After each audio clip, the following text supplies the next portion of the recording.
by clergymen are speaking out tonight on the steps of the Davidson County Courthouse. The group is making some strong accusations against the Jehovah's Witnesses. The group claims the church is paying victims for their silence and continuing the cycle of abuse. News Channel 5's Scott Arnold reports. I was molested by a teenager who was a member of my church. On courthouse steps, and I want it to stop. I want it to stop. frank talk about a problem often not talked about in public. So I was told to protect the person who actually abused me instead of me being protected. This man went on to molest other little children. Members of the group called Silent Lambs, And I am an ex-Jehovah's Witness, and I am an abuse survivor. claim Jehovah's Witnesses are continuing a cycle of abuse within the church. We learned that 16 victims were paid the largest settlement in history of Jehovah's Witnesses, but forced to sign a gag order that forbids them from speaking about their abuse. The group believes gag orders keep the predator's identity a secret, letting them continue a path of abuse. If you see this man in the public, report him to the police. Case in point, Rick McLean, a Jehovah's Witness elder from California, who the group claims was involved in a number of recent sex abuse lawsuits, but never named in any of them. It is so important that survivors or victims come forward for their own healing and to give affirmation to others that they're not alone. These people here behind me are victims of abuse by Jehovah's Witnesses, Catholics, and other Protestant denominations. Silent Lambs may be unhappy with church policy they cannot change. I believe that other children will be harmed. But what they can do is get their message out. My parents nor anyone else ever knew that I was abused by an elder in the congregation. A message that when it comes to sexual abuse, silence can be deafening. And I want it to stop. Scott Arnold, News Channel 5. In response, Jehovah's Witnesses say, quote, "We will continue to do our utmost to protect children from the..." Well, victims of this kind of abuse say it is the worst kind. People of faith preying on people who pray. The group Silent Lambs was in Nashville today showing their support for people who say they've been abused by Jehovah's Witnesses and others. Recently, lawsuits were settled in some cases, but not to the satisfaction of Silent Lambs. Channel 4's Cynthia Williams is live now at Kingdom Hall in West Nashville with the story. Cynthia?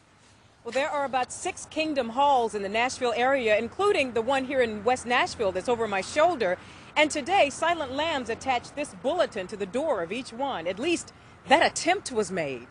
So recently 16 lawsuits were settled. Who called you? Silent Lambs met with vocal resistance today at a Kingdom Hall in Woodbine. You haven't been invited on the property. For 6 years now, the Kentucky-based organization has offered support for people alleging abuse within the Jehovah's Witnesses faith. In March, settlements were reached in more than a dozen molestation cases, agreements that came with gag orders attached. We find this bittersweet. On one hand, we're glad a few victims were finally getting some financial help, but on the other hand, we're sad and worried because they've been forced to give up their right. Bill Bowen is a former Jehovah's Witness and founder of Silent Lambs. He was surrounded by abuse victims today from various faiths.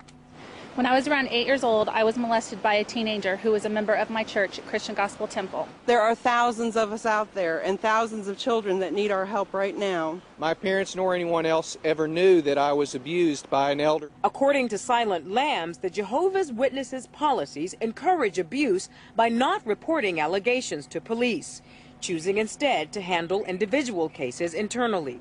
Today, a stuffed lamb was placed on the doors of area Kingdom Halls, telling victims they need be silent no more. And victims groups say that they are critical of these gag orders because they tend to keep the identity of the predator secret while re-victimizing the victim. Live in West Nashville, I'm Cynthia Williams, Channel 4 News. The Jehovah's Witnesses headquarters in Brooklyn was supposed to send a faxed response today, but as of news time, we had not received any. We're back with NBC News In Depth tonight, an exclusive investigation into yet another religious organization hit with sexual abuse allegations. The Jehovah's Witnesses have settled 9 lawsuits alleging church policies protected men who abused children for many years.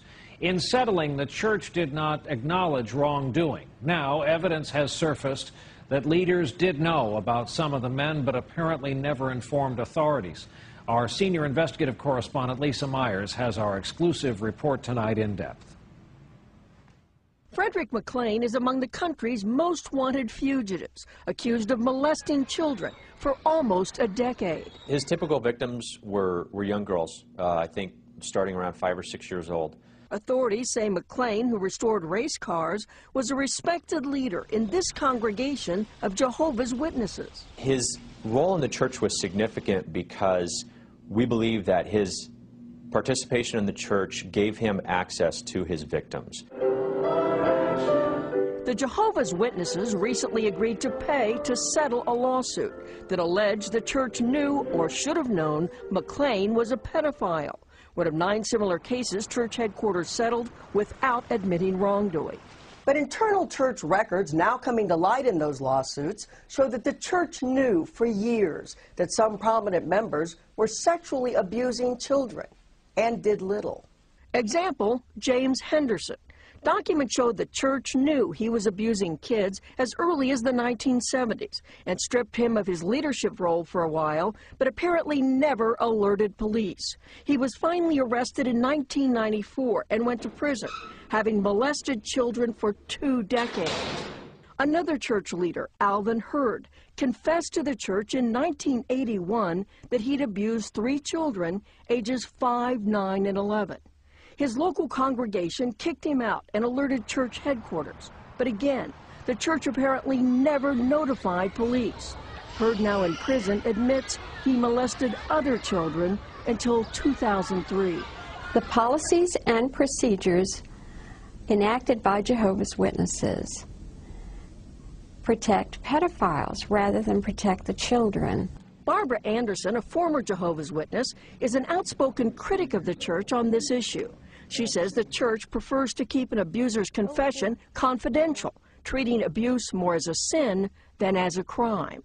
They do not report child abuse to the authorities unless it's mandated by a state for the clergy to do so. The church declined to speak on camera, but in a statement wrote that it does not condone or protect child molesters, that cases within the church are rare, that members have the right to report the crime to authorities, and that church elders comply with child abuse reporting laws. But not all states require clergy to report child sexual abuse. That means some abusers get caught only if victims finally come forward, like Frederick McLean's accusers, who now want this alleged molester taken off the streets. Lisa Myers, NBC News, Washington.